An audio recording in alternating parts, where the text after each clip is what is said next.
발락은 발람이 온다 함을 듣고 모압 변경의 끝 아르논가에 있는 성읍까지 가서 그를 영접하고, 발락은 발람에게 이르되 내가 특별히 사람을 보내어 그대를 부르지 아니하였느냐? 그대가 어찌 내게 오지 아니하였느냐? 내가 어찌 그대를 높여 존귀하게 하지 못하겠느냐? 발람이 발락에게 이르되 내가 오기는 하였으나 무엇을 말할 능력이 있으리까? 하나님이 내 입에 주시는 말씀 그것을 말할 뿐이니이다. 발람이 발락과 동행하여 기럇 후솥에 이르러서는 발락이 소와 양을 잡아 발람과 그와 함께한 고관들을 대접하였더라.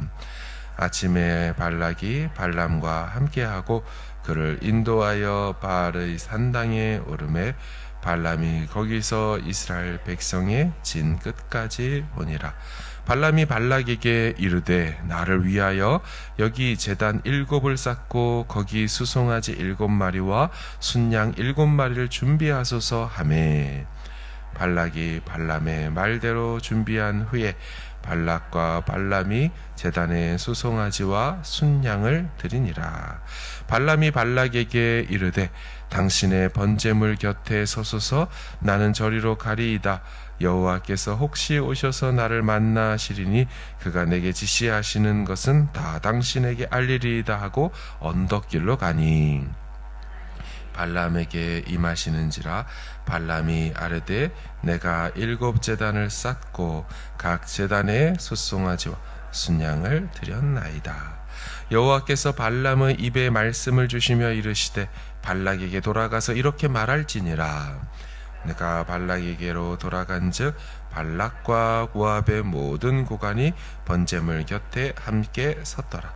발람이 예언을 전하여 말하되 발락이 나를 아람에서 모압 왕이 동쪽 산에서 데려다가 이르기를 와서 나를 위하여 야곱을 저주하라, 와서 이스라엘을 꾸짖으라 하도다. 하나님이 저주하지 않으신 자를 내가 어찌 저주하며 여호와께서 꾸짖지 않으신 자를 내가 어찌 꾸짖으랴. 내가 바위 위에서 그들을 보며 작은 산에서 그들을 바라보니 이 백성은 홀로 살 것이라. 그를 여러 민족 중에 하나로 여기지 않으리로다. 야곱의 티끌을 누가 능히 세며 이스라엘 4분의 1을 누가 능히 셀고, 나는 의인의 죽음을 죽기 원하며 나의 종말이 그와 같기를 바라노라 하매, 발락이 발람에게 이르되 그대가 어찌 내게 이같이 행하느냐?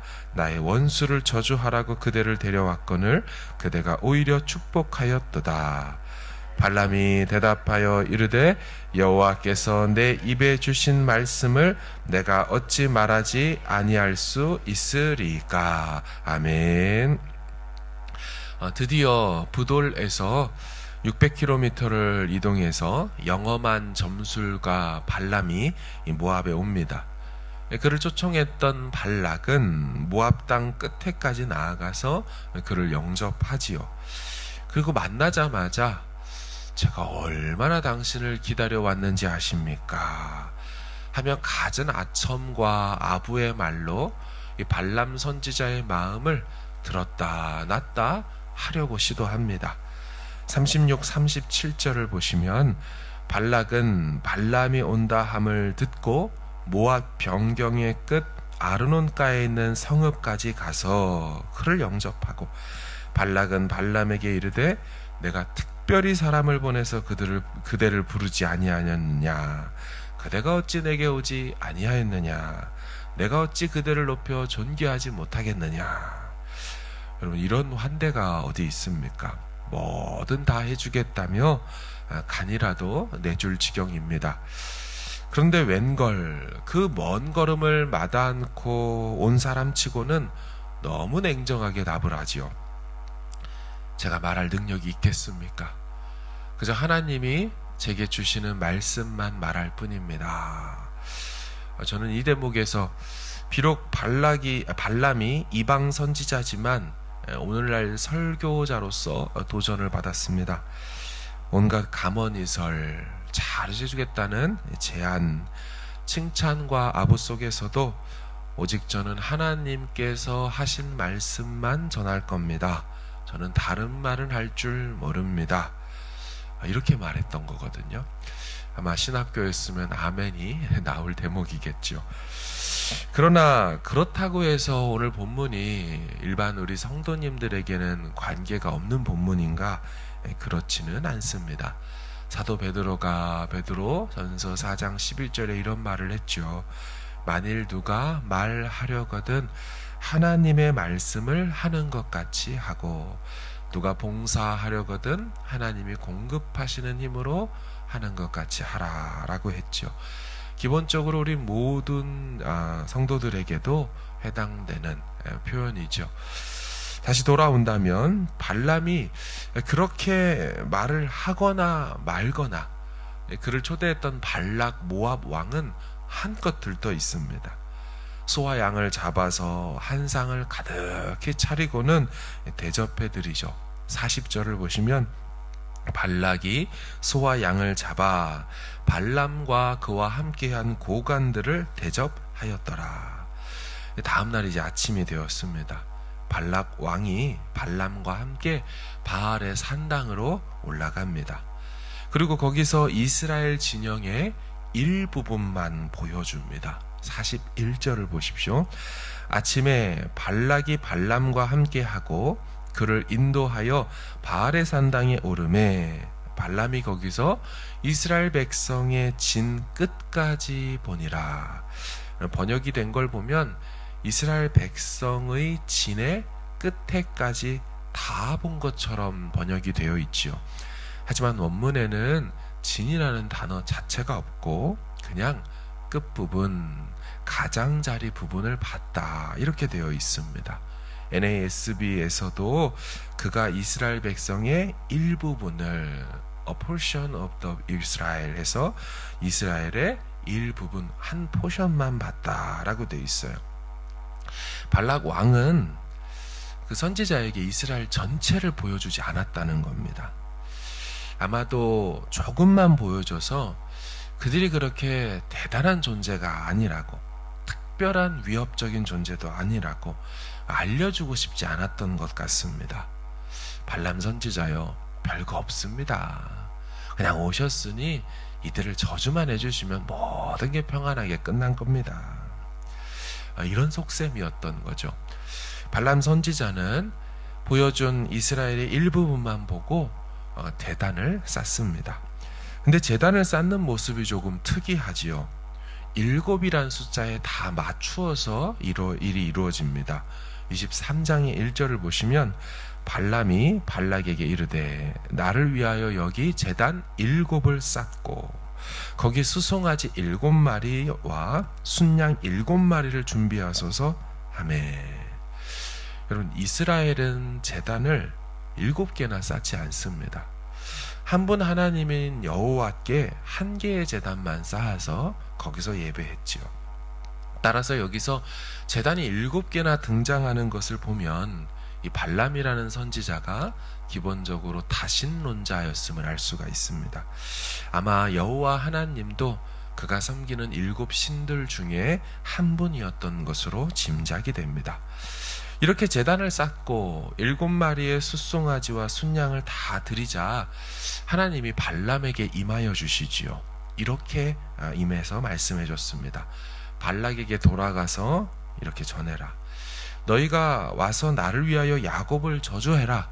와서 이스라엘을 꾸짖으라 하였지만 하나님이 저주하지 않으신 자를 내가 어찌 저주하고 하나님이 꾸짖지 않으신 자를 내가 어찌 꾸짖으랴.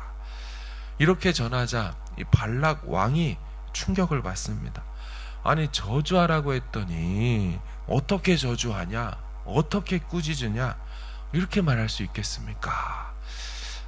그 왕이 한껏 기대했던 그런 말을 듣지 못했던 거죠. 그리고 특별한 표현들이 이어서 등장하는데요. 9절을 보십시오. 내가 바위 위에서 그들을 보며 작은 산에서 그들을 바라보니 이 백성은 홀로 살 것이라.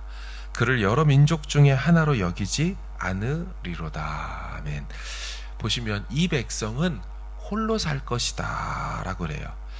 이 백성은 홀로 외롭게 살 것이다, 이런 뜻이 아닙니다.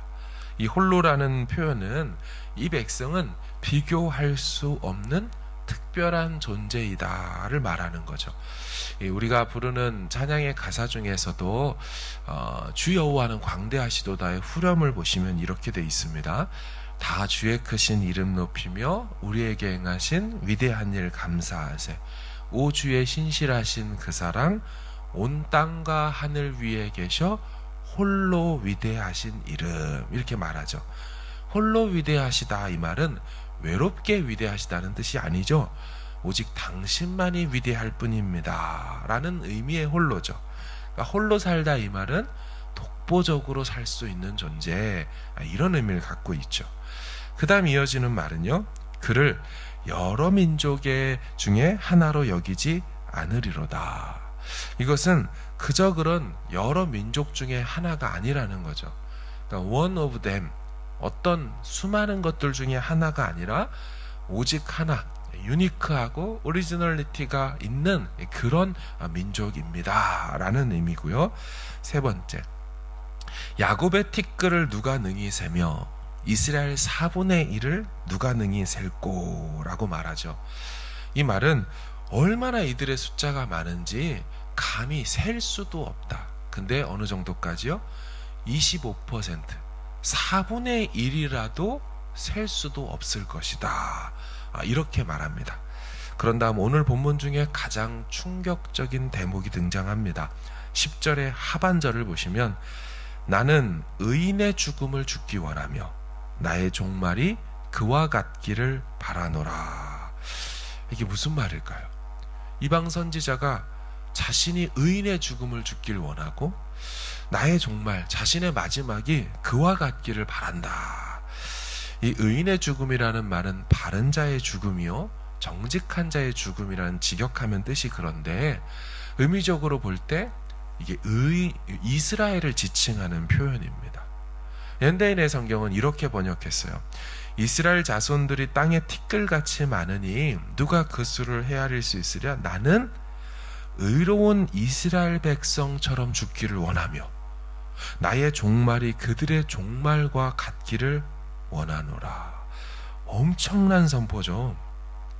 지금 이스라엘 백성들은 이방 선지자도 부러워하는 인생이 됐다는 말입니다. 이방 선지자인 발람이 나도 저들처럼 살고 싶구나, 나도 이스라엘처럼 살다 죽었으면 좋겠다. 이방 선지자는 이전에 알지 못했죠. 하지만 하나님이 임하셔서 이스라엘 백성들이 얼마나 복받은 존재이고 얼마나 대단한 존재인지를 이가 알게 되자 선지자의 입에서 자기도 모르게 나도 저렇게 살고 싶은데, 나도 저렇게 죽고 싶은데 라고 말을 했다는 겁니다. 지금 또 이 대목에서 이스라엘의 영적 정체성이 어떠한지가 이방 선지자의 입술을 통하여서 지금 증거되고 있습니다. 여러분, 얼마나 이스라엘이 복받은지 아시겠습니까? 이스라엘은 자신들이 하나님 앞에서 이 출애굽 이집트에서 부름받아 가지고 이렇게 살아가는 인생들을 보면서 야, 우리는 정말 거기서 죽었어야 되는데 광야 땅에서 우리를 죽이려고 데리고 왔군요. 홍해물에서 빠져 죽이려고 우리를 데리고 왔군요.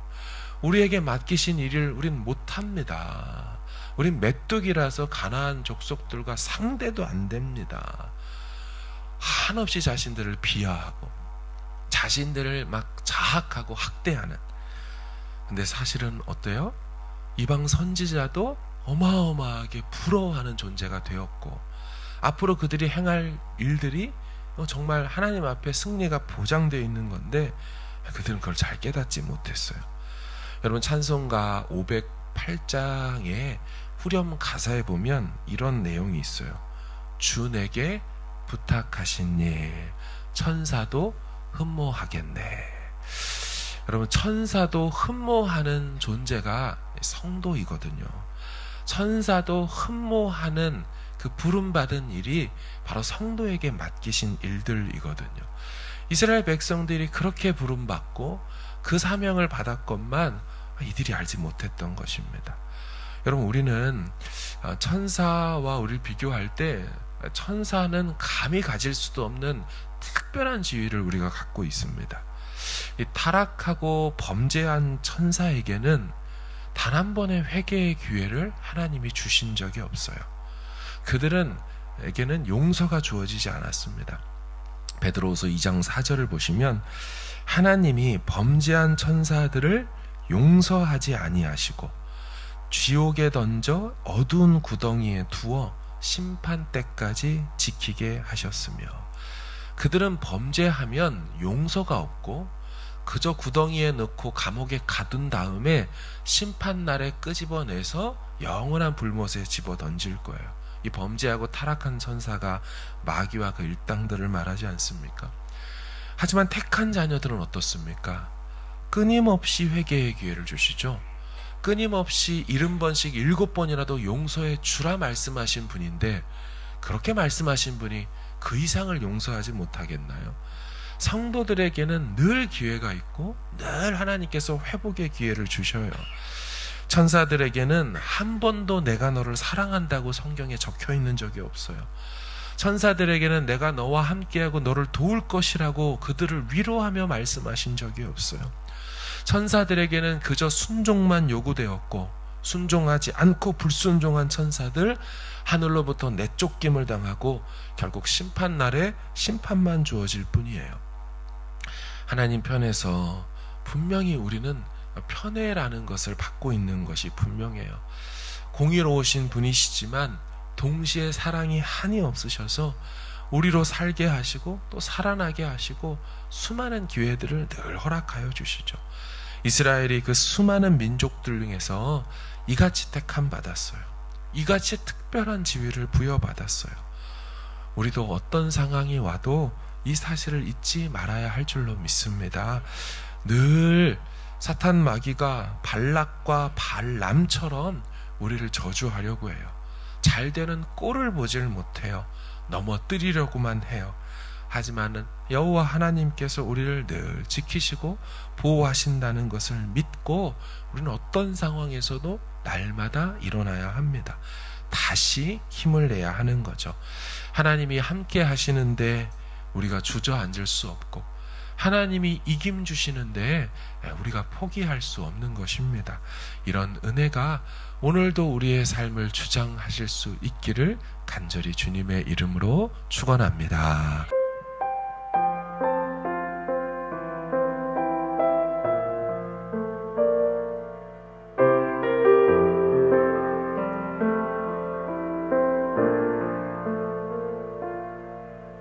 하나님의 부르심에는 후회하심이 없네. 내가 이 자리에 선 것도 주의 부르심이라. 하나님의 부르심에는 결코 실수가 없네. 나를 부르신 하나님의 신실하심을 믿네. 날 부르신 뜻 내 생각보다 크고, 날 향한 계획 나의 지혜로 생각 못하나. 가장 좋은 길로, 가장 완전한 길로 오늘도 나 이끄심 믿네. 작은 나를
하나님의 부르심에는